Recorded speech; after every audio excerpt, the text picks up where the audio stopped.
So next part is the sex determination in the honey bees. Sex determination in the honey bees. ठीक है, आपने हनी खाया होगा, ठीक है। तो ये हनी कौन तैयार करता है, कैसे तैयार करता है, उसके बारे में अभी चर्चा करेंगे। तो हनी के अंदर सेक्स डिटर्मिनेशन करते समय इनका जो सेक्स डिटर्मिनेशन होता है वो होता है हैप्लोडिप्लॉइड टाइप्स। किस टाइप का होता है ये? हैप्लोडिप्लॉइड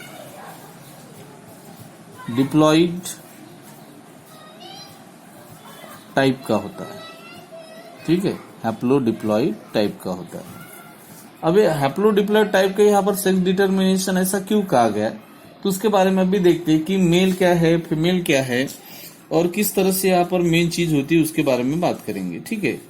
अब मेन यहाँ पर सबसे ज्यादा क्या होता है कि इनके अंदर क्या होता है, क्वीन होते हैं और कुछ वर्कर्स होते हैं, ओके, और यहाँ पर कुछ मेल होते हैं। तो यहाँ पर मैं पेरेंट्स आपको बता देता हूँ कि किस तरह से हनी बीज में अपन सेक्स डिटर्मिनेशन करेंगे।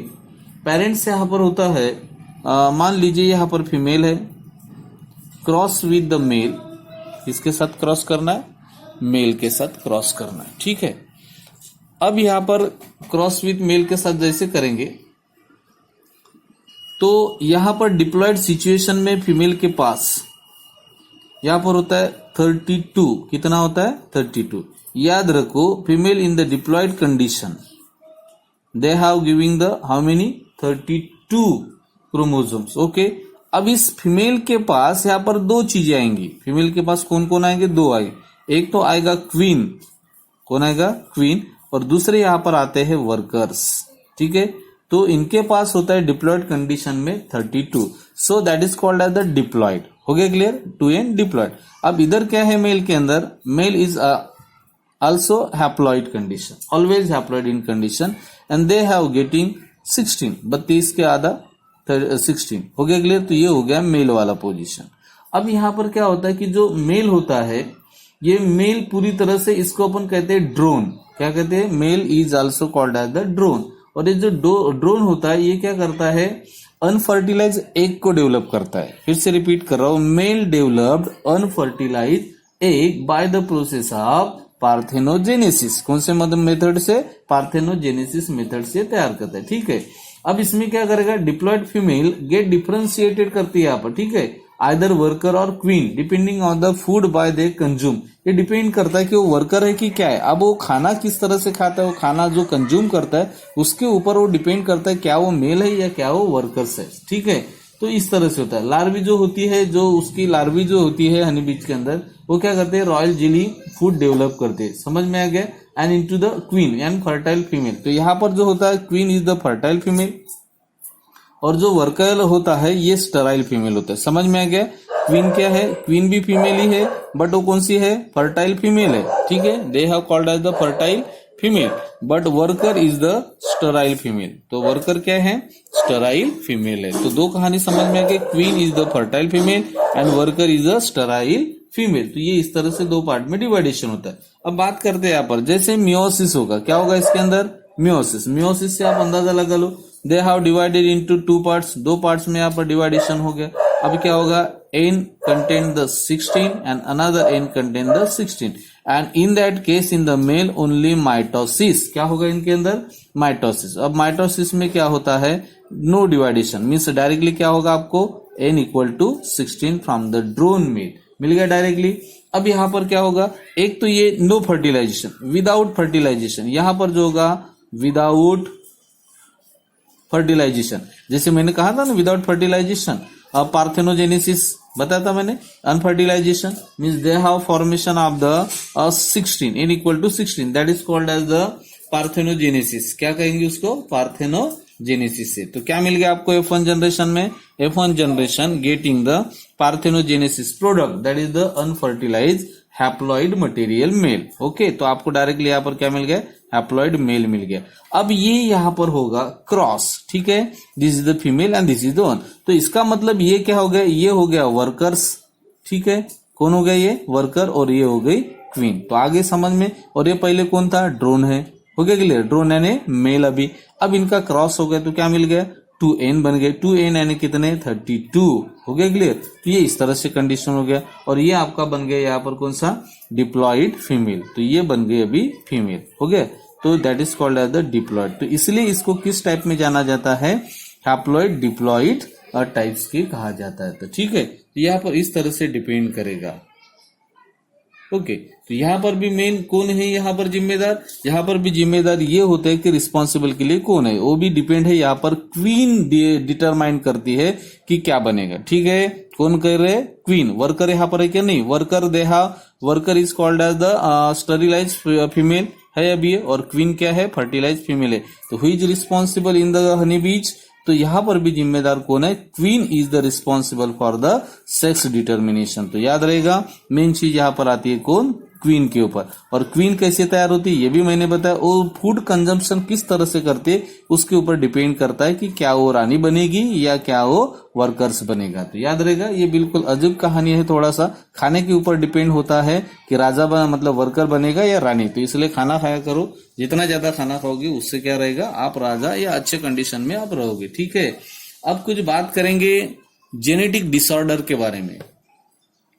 अब जेनेटिक डिसऑर्डर क्या होता है, थोड़ा सा genetic was broadly group into the 2 categories. तो यहां पर 2 कैटेगरी में जेनेटिक डिसऑर्डर डिस्क्राइब करेंगे, ठीक है। यहां पर लिख देता हूं मैं, जेनेटिक डिसऑर्डर, नाम में देखो इस तरह से मैंने उसको बना दिया अलग अलग, डिसऑर्डर, ठीक है। अब जेनेटिक से क्या बनेगा, जेनेटिक यानी जीन का ऑर्डर चेंज होने की वजह से कुछ डिसीजेस निर्माण होती है, कुछ डिसीजेस तैयार होती है, ठीक है। तो so genetic disorders are divided into 2 parts. इसको भी अपन 2 पार्ट्स में डिवाइडेड करेंगे। अब पहला पार्ट यहां पर क्या आता है, फर्स्ट पार्ट है यहां पर मान लीजिए मेंडेलियन डिसऑर्डर, फिर से मेंडेलियन, ओके, मेंडेलियन डिसऑर्डर। दूसरी तरफ है क्रोमोसोमल डिसऑर्डर, क्रोमोसोमल डिसऑर्डर, ठीक है। अब बात करेंगे मेंडेलियन और उसमें डिसऑर्डर में क्या difference. Mendelian disorder mainly cause due to the alternation और म्यूटेशन। मेंडेलियन किससे होगा, ऑकर्स ड्यू टू अल्टरनेशन या फिर म्यूटेशन से होता है। म्यूटेशन कई बार हो चुका है। म्यूटेशन एक तो प्लस भी हो सकता है, माइनस भी हो सकता है, ठीक है। ये हो गया किससे, मेंडेलियन डिसऑर्डर्स, ठीक है। अब मेंडेलियन डिसऑर्डर में क्या क्या आएगा, मतलब म्यूटेशन किसके अंदर होगा, जीन के अंदर। फिर से रिपीट करो, यहां पर मेन क्या कहा मैंने, डिसऑर्डर मतलब क्या हो गया, जीन का ऑर्डर इधर उधर होने की वजह से या जगह चेंज होने की वजह से जो डिसीजेस तैयार होते हैं, that is called as the genetic disorder, okay. अब यहाँ पर Mendelian disorder and chromosomal disorder. अब मेंडेलियन डिसऑर्डर में क्या है, if the gene are alternation और म्यूटेशन, अगर अल्टर हो गया बार बार आ रहा है या फिर म्यूटेशन हो गया तो उसके वजह से कुछ डिसीजेस हो सकते हैं। अब उस जेनेटिक डिसऑर्डर में क्या क्या डिसीजेस आती है, नंबर 1 थैलेसीमिया, किसके बारे में बात करेंगे, थैलेसीमिया, ओके, ये एक बीमारी है थैलेसीमिया। दूसरे एक जेनेटिक डिसऑर्डर है जिसका नाम है सिकल सेल, इसके पहले अपन पढ़ चुके हैं, सिकल सेल हो गया। थर्ड यहां पर हो गया colour blind, okay, colour blind. चौथा यहां पर आएगा हीमोफीलिया, ये अभी सभी हो चुकी है बीमारी, बार बार देखना, ओके, हीमोफीलिया, ठीक है। पांचवा यहां पर कुछ बात करेंगे फिनिल कीटोन्यूरिया, PKU, ये भी बताया था मैंने। छठवा यहाँ पर अभी बात, ठीक है, इतना ही ठीक है, एक्सेट्रा, ये हो गया अपने, ठीक है। On the other hand chromosomal disorder are cause due to the absence और एक्सेस ऑफ द क्रोमोसोम, और ये होगा अब्सेंस, एक तो नहीं है या फिर excess of the chromosome, excess of the chromosome cause a diseases, okay. और उसकी वजह से जो डिसीज होगी that is called as the chromosomal disorder. तो क्रोमोसोमल डिसऑर्डर में कॉज बाय अब्सेंस और एक्सेस ऑफ द क्रोमोसोम, एक तो बिल्कुल ही नहीं है या फिर ज्यादा है। जैसे मान लीजिए अपने ह्यूमन बींग्स के बारे में बात करते हैं, तो ह्यूमन बींग्स के अंदर कितने हैं, 46 होगा, तो ये क्या होगा, नॉर्मल होगा, ठीक है। 46 chromosome they have called as the normal. अब यहाँ पर एक कम है, एक माइनस हो गया, तो कितना हो गया 45, मतलब हो गया नॉर्मल है क्या अभी, अब हो गया ये एबनॉर्मल, ठीक है। या फिर कुछ आगे लेकर चलते तो प्लस कुछ हो गया तो कितना हो गया 47। अब बताओ क्या हो गया ये एबनॉर्मल। एबनॉर्मल मतलब अब यहाँ पर कहीं ना कहीं क्या होगी, डिसीज होगी, that is called as the chromosomal disorder. Absence और excess chromosome are add, that is called as the chromosomal disorder. तो इस तरह से ये दो बीमारियां यहाँ पर आ सकती है। अब इनमें कुछ एग्जाम्पल है, तो एग्जाम्पल भी देख लेते हैं। कुछ एग्जाम्पल यहाँ पर आएंगे, just like as a Down syndrome, बहुत फेमस है ये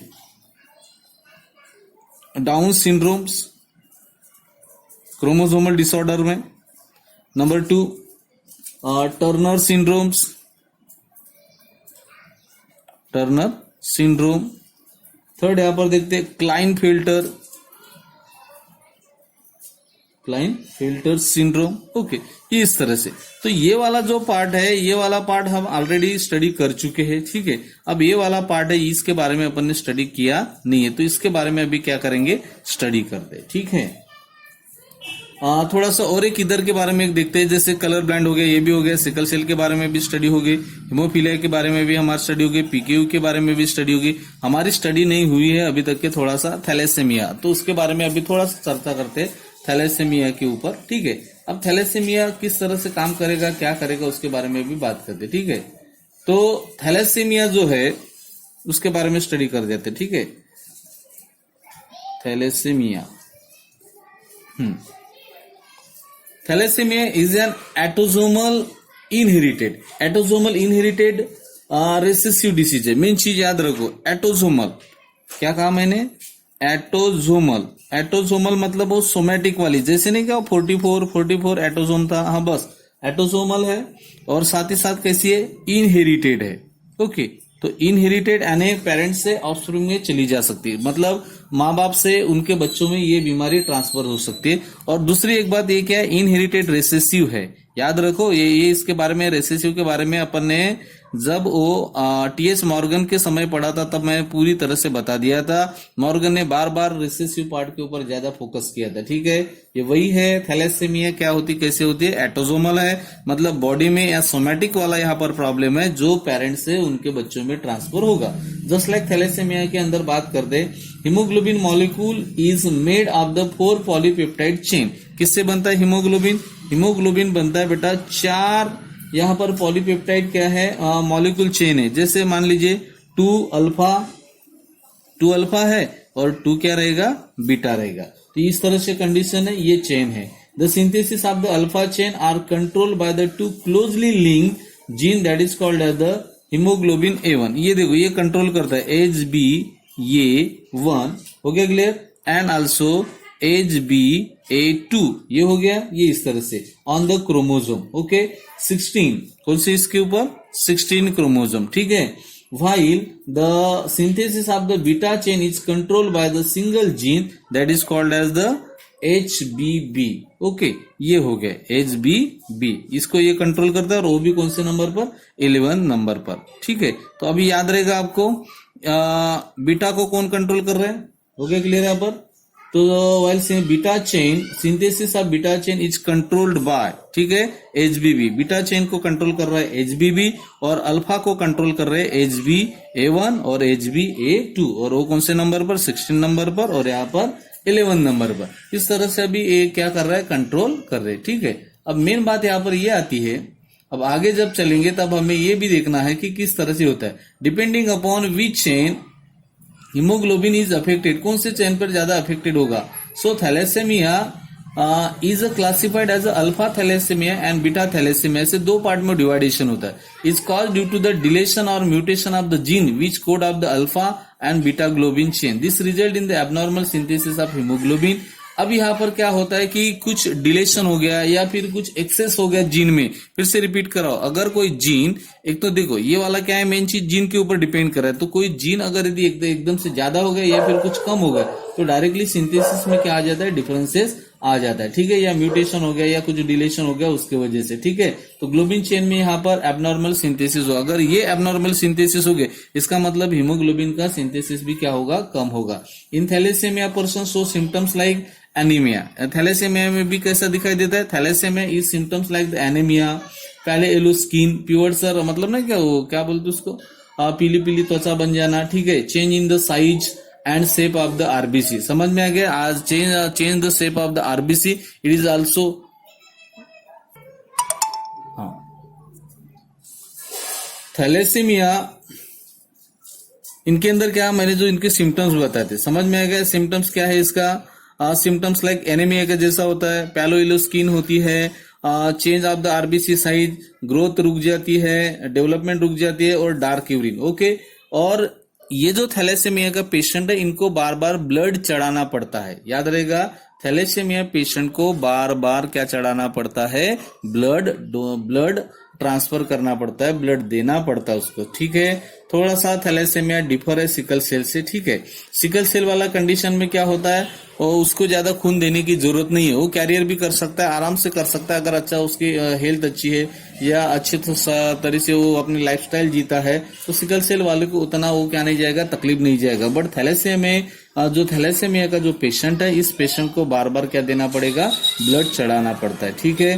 तो ये डिफिशियंसी आती है किसके वजह से, हीमोग्लोबिन की कमी होने की वजह से। तो याद रखो बच्चों की हीमोग्लोबिन आपके बॉडी में कम होना नहीं चाहिए, वो कैसे बढ़ेंगे इसके लिए आपको ट्राई करना चाहिए, ठीक है। मेन आपके बॉडी में है हीमोग्लोबिन, ठीक है। अगर हीमोग्लोबिन में डिफिशियंसी आ गई तो थैलेसेमिया हो गया, एनीमिया हो गया, इस तरह से प्रॉब्लम आपके बॉडी में क्रिएट हो सकते हैं, ठीक है। तो ये मेन एक रह गया था कौन सा, थैलेसेमिया, इसके बारे में भी अपनी स्टडी हो चुकी है, ठीक है।